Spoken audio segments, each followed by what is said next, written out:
general relationship between science and religion. I want to hear your thoughts about this. So outside of whatever people like or wouldn't like to label you, what do you think is a thoughtful scientist supposed to think, or the most reasonable thing that a thoughtful scientist is supposed to think about religion? Now I'm talking about religion in general, not just about the supernatural specifically, not just God, but also religion as an institution and so on and so forth. I mean, you think that there is any such thing as, oh, well, yes, scientists really should be thinking along those lines, or I expect them to think more about those lines? Yeah, I can't and I won't speak for other scientists. They have their But you own... just spoke for Dawkins. But yes, okay. Well, I know him personally, so right, I can make some judgment as to how he would have responded to those questions. But I can't and I won't speak for other scientists, but you know the statistics as well as I do. In some surveys, it's as high as 40% of scientists in America would claim a personal God, a God to whom they can pray, who would intercede in their daily affairs. And it's fascinating to see the spread among the scientific disciplines in that number, because some would come in higher and others would come in lower, of course, so that it averages at about 40%. And the astrophysicists, the physicists, the biologists come in lowest. The mathematicians, engineers come in highest, above 40%. I'm intrigued by it. That's an intriguing fact. If you want to say that high education and scientific training promotes atheism, how come that number isn't zero? In fact, go to the National Academy of Sciences and do the same survey with them. The number still does not go to zero. It asymptotes. It's about 7%. You've seen the numbers. Yep. So 7% of the most elite scientists claim a personal God who answers their prayers. And if you can't convince that 7% of the absence of God as an ardent atheist, why are you running around to people who are not so educated, who are not so scientifically trained, and complaining that they're a bunch of idiots for how they feel? I think that's disingenuous. It's an unfair battle you are picking when people in your own church, so to speak, right, disagree with you about that very premise. And so that's how I view this. I think it's convert the 7%. And until that goes to zero at the National Academy of Sciences, shut up about what the rest of the public thinks and feels. Unless, let me make it clear, because in my Big Think video, I analogized gathering atheists together to talk about their disbelief in God as I analogize that to, well, is there a word for non-golfers? Do non-golfers all gather and complain about the fact that other people watch golf all the time? No, of course not. All right? And by that same rationale, I cannot see myself going into a room talking about how God doesn't exist. I can't do that. I want to do different things with my time. However, I see myself as a responsible educator. And in that role, if you want to put your creation philosophies into a science classroom, I'm going to stand at the gate and prevent that with all that I can, basically with all that I can in my power. I know we've got other people who are in the courts doing it, and that may be more than I have the energy to do, but I'm going to be vocal about it. And I'm going to say, no, it doesn't belong in the science classroom. I'm not saying it doesn't belong anywhere. Put it in comparative religion. Put it in religious philosophy class. Sure. Go ahead. I don't have an issue with that. To be fair, I hear you. To be fair, of course, I think I'm gonna. It's my turn to channel Dawkins now, and somebody like Dawkins would say, yeah, but golf players don't do quite as much damage to humanity as some, at least religious. No. So the issue there, the issue there is not that religious people through religious wars and other crazy behavior, like flying planes into buildings. It's not that religious people mess up society. That's the wrong way to look at this. The issue is dogma in any form messes up society. You can have political dogma, which has no less guilt messing up society as religious dogma. The issue here is dogma. You fight dogma. And if it happens to be under the guise of religion, fine.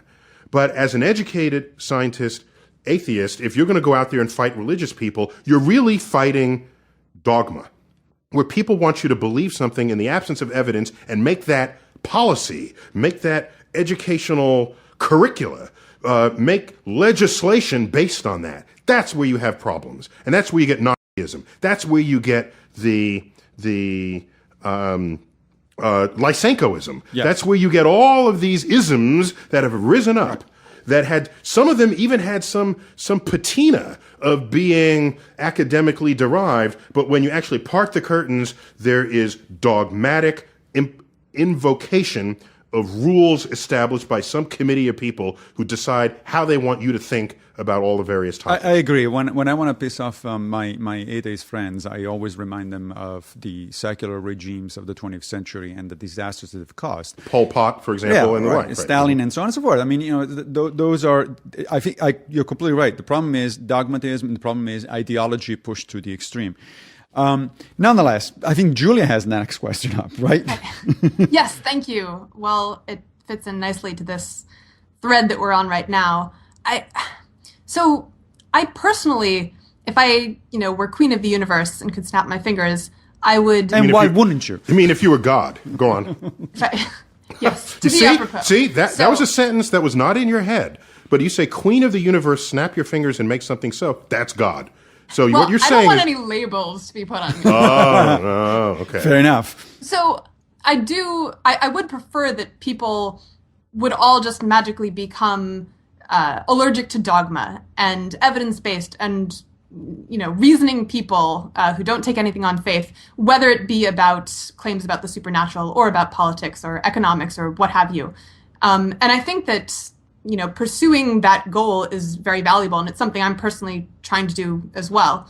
But there are still specific beliefs that I think plausibly cause a lot of damage to our country or to the world because of the way those particular beliefs affect the way people vote on drug policy or on gay marriage or on national security or foreign policy. And so I think there's a good case to be made that if you can't cure everyone's susceptibility to dogma, which you probably can't, there's still a lot of value to be had in trying to attack particular beliefs. What you don't want is dogma being the source of legislation, dogma being the source of curricula, dogma being the source of political leadership. And other than that, if people just have a view, if someone feels Jesus is their savior, that's sort of dogma within their personal lives. It only becomes an issue. It only becomes an issue. And the way they treat other people. It only becomes an issue if they want their dogma to apply to everybody else. Right. Then it's institutionalized dogma, right. And then that's a problem. So yes, you fight that. You don't fight the individual. That's my point. And as an educator, I will educate people so that they will enjoy science, become scientifically literate, and maybe some of that will prevent them from trying to bring their dogma to others or bring their superstition to others. Neil? If I'm to understand some of the incentive of this effort is to reflect on whether one can account, you didn't say this explicitly, but it's deeply implicit in this whole conversation, whether one can account for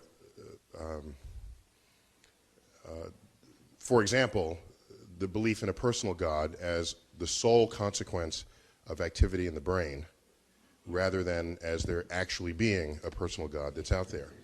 And getting back to the comment made by the gentleman from the Templeton Foundation. Charles Harper. Charles, hi, hello. I think there is, in fact, there are, in fact, tests. You said there's a shred of scientific evidence that refutes the personal God. I don't want to put words in your mouth, but I think that's the essence of your point. I think there are tests that have been conducted, but they just weren't thought of in the way that you posed the question. For example, most people who would claim a personal God would claim that that God answers prayers. So you can do prayer studies and ask, is what you prayed for under these controlled circumstances responded to in whatever way you had hoped in your prayers? And from my read of prayer studies, they consistently come up negative when they're done in a controlled way. And when people believe they're being responded to, it's because they've removed they only remember the hits and not the misses. But not only that, I think there's an even bigger case here, and it's summarized simply in the images of the pale blue dot. One wouldn't call this a scientific experiment, but it's a scientific sort of plausibility statement. Because as you ascend from the earth, and look at our temporal, spatial, and organizational insignificance in terms of the scale of the cosmos, if you're going to say that the same person who made the cosmos cares about your life on this earth, the bigger we know the cosmos to be, the more of an expression of hubris or ego that represents. And then you end up drifting away from the idea that the person who made the universe cares about your prayers. And so it's a plausibility argument. I wouldn't call it a scientific experiment, but in science you always have to make a judgment as to what is sensible given the information and what is not. And the bigger is the universe, the less sensible a personal God seems. And I just want to get back to the opening remark that, as you said, most people here would not agree to a personal God, even if there was some sensitivity to a God of initial force. Yeah. Well, it's a good point. And in fact, the most famous example of that experiment of prayer is the one conducted by Francis Galton, who's a cousin of Charles Darwin, who said, well, let's do the simple version of this experiment. Most people in England pray for the king and the queen. You know, God save the king. Long live the king and queen. And then he's found that the average lifespan of the king and queen actually is lower than the general population. So he said this obviously disproves the hypothesis. But on the other hand, the counter-argument to that is many people say, well, they were not being sincere when they prayed, when they said God. So it goes on. You know? Yeah. Speaking of Earth, how do you feel about the people that think it's only 6,000 years old? If they think that because that is mandated by their religious philosophy. Exactly. Okay. Just keep it out of the science classroom. That's all. I don't try to confuse that with doing science. Science, we have learned, science has completely transformed our culture. It's doubled our life expectancy. It has brought comfort and health and well-being. And not only science, but the fruits of science, the technological fruits of science. And of course, you need to be good shepherds of this power because in the wrong hands, it could be used for evil. All right. This is the great sort of dichotomy of of unlocking the secrets of nature. Mm-hmm. So I'm not going to fight them to tell them the universe is not just stay out of your way. No, just the science classroom. Right. No, and if you want to put it in the science classroom, understand the ramifications. Right. Your country will go bankrupt because you will no longer be in a position to forge the economies of tomorrow that will require science and technological innovations. And it leads to the next question, because a few people on the lines are asking, do you believe in God? I'm not convinced. If here's the thing. If every time I talk about God with someone who's a believer, God is all powerful and all knowing and all good, right? The good is a big part of this. Mm-hmm. And then I look at all the ways Earth wants to kill us. Strangle us. A tsunami takes out 250,000 people, hurricanes, earthquakes, tornadoes, floods. And I add all of that up. Either the God is not all powerful or is not all good. But it can't really be both, given all the ways the universe wants to kill us. And if Earth is not finished killing you, there's the asteroid that could come in. Right. An asteroid rendered 70% of all life forms extinct. Back in the famous one in 65 million years ago that took out the dinosaurs. So there's so many ways to die, not at the hands of someone else who has free will, that I don't know what is the nature of the God that you're talking about. I gotta try to use your logic back at you, but don't we define what is good and what is bad? So we see a tsunami wipe out a whole bunch of people, and we're as human beings going, wow, that's bad, because we define what bad is. Maybe in God's brain, eyes, whatever the hell, that's not bad. Well, but except you defined what God is. Oh boy. Wow. Now you did it. That's so why do you have the power to define who and what God is, right, but not have the power to define what good is? Yeah, my point is we just don't know it all. Not even close. Oh, sure. So therefore, if you're going to say God actually is good, and 250,000 people dying from an earthquake and a tsunami and other natural disasters, right, and God presumably has control over that, and God is good, then we have to then say God works in mysterious ways, right? There you go. That's that. But people only say that when their understanding of God fails them. When right? it's something bad. No, when they can't understand it, they say, well, God works in mysterious ways. But somehow, in these other ways, you did understand him. Right. How are you saying, well, this is the handiwork of God? You're doing God's work. God wants you to do this. Somehow you know God's motives every other way. But when 250,000 people get wiped out, God works in mysterious ways. Why do you even claim to have access to God's mind in some contexts and not others? Exactly. Just admit you have no clue Right. and get on with life. That's how I look at it. We just don't have a clue when it comes down to it. Well, I'd like to think that preserving health and longevity, that is a nice operational definition of something that's good. Right. How can you argue? How can you debate something that keeps you alive and healthy? That's got to be something that's good. I can't. I refuse to allow someone to say, "I'm going to give you cancer, birth defects, and shorten your life," and somehow call that good. I'm not going there. I hear you. I'm not going there. Sam, there are plenty of things people do that don't make sense, but of course they're otherwise harmless to others, and might be mildly harmless to the person who thinks it or believes it, but no one makes a big deal of it.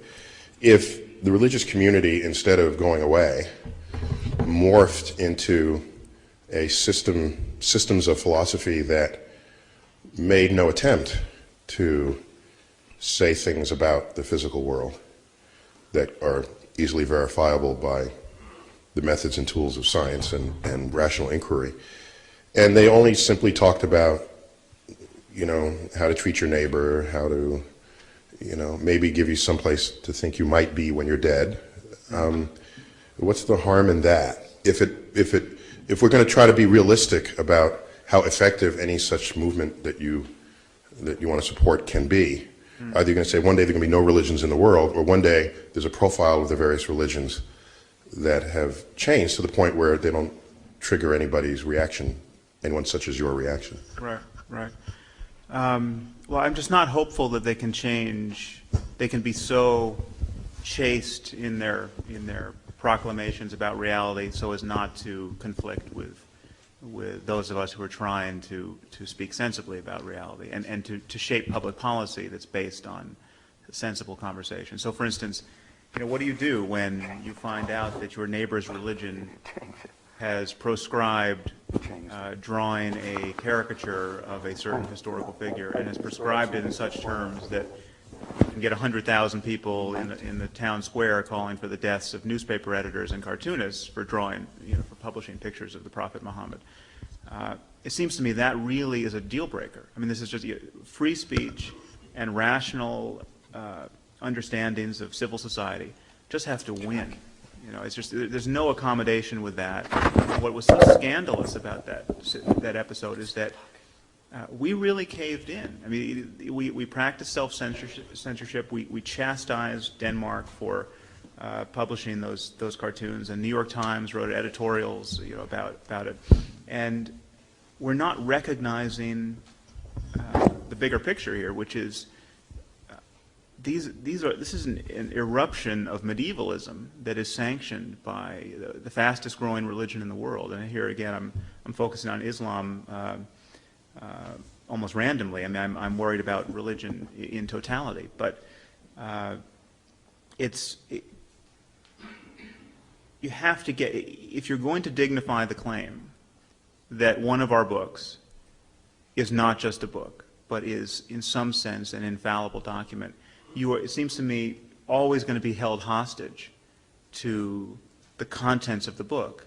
And it just so happens that these books are engines of intolerance. I mean, 100 years from now, someone can pick up the Quran or the Bible and find reasons to be every bit as obnoxious as Ted Haggard or worse, and those reasons are continually refreshing themselves. So unless we undercut this notion that the Bible and the Quran are not at all like the plays of Shakespeare, I don't think the problem can go. The Blind Watchmaker. Oh, that's my favorite book of yours, if I may. Okay. Well, The Watchmaker comes from William Paley, the theologian, who said that there must be a God because if you find a watch, you pick up the watch. He was crossing a heath, he said. You open it up. There's a great big pocket watch in those days. Back when watches were watches. Yes, yeah, that's right. And you see all the cogwheels and springs and things. It had to have a designer, of course it did. And so how much more would you say that of an eye or a knee joint or anything living? So that's the Paley watchmaker argument. Natural selection is the blind watchmaker. It produces results that are like watches. They're beautifully designed. Eyes are beautifully designed, certain flaws, but they are beautifully designed. And they come about not through any design process, not through any deliberate design, but through the blind watchmaker, which is natural selection. So So that's hard for people to accept, especially if they're deeply religious. Yes. Because they already have an account. Yes. Now you're saying one of the acts of their God is some random force operating. He didn't have to be there at all. He didn't have to be there at all. Yes. And I think where people get confused, and even some of our people have made this mistake, Fred Hoyle, who was the architect of the steady state universe, who pejoratively invented the name Big Bang to describe the universe beginning in one point. He said that in a pejorative way. He wanted the universe to be a steady state. He did a calculation for how you would get an eye, a fully functioning eye, and how long that would take. And it was some impossibly, 10 to the some very high power number of years, given the rate at which you have defects in a genome. And correct me if I'm wrong, the rebuttal to that is natural selection is not completely random. Well, no, that's right. It actually wasn't an eye. It was a hemoglobin molecule, but it's the same argument anyway. Mm-hmm. So what he overlooked was that it doesn't happen all in one go. He imagined all the bits coming together at random. And that's one case that doesn't work, and it has another random thing that doesn't work. Yes. And you do that forever. You do that forever. Of course, you're not. But what you need is let's use the eye, even though he didn't. You need a slightly less good eye, and then a slightly less good eye, and a slightly less good eye. And if you start with just a sheet of light-sensitive cells, which just detect whether it's light or dark, that's useful. It's not like it's better than not having it. It's better than not having it. You can tell when it's night or day. You can tell whether there's a predator flying overhead. And then if you have a slightly cup-shaped, if you bend that retina from a flat thing into a slight cup, then if it's coming from that direction, it hits that side of the. We are on video, aren't we? Yes. Yeah. And so you get, it's not an image, but it gives a slight directionality. And then you close up and you start to get a pinhole camera. It's a very crude, it's out of focus, but it's sort of an image. And then you need a little bit of transparent gunk in there. It's not a proper lens, but it does something like a lens. And all these stages, one by one, they step by step, they incrementally improve. And every improvement is the new starting place for the variations at that generation. That's right, and then you get improvement. Because every generation is not starting from zero.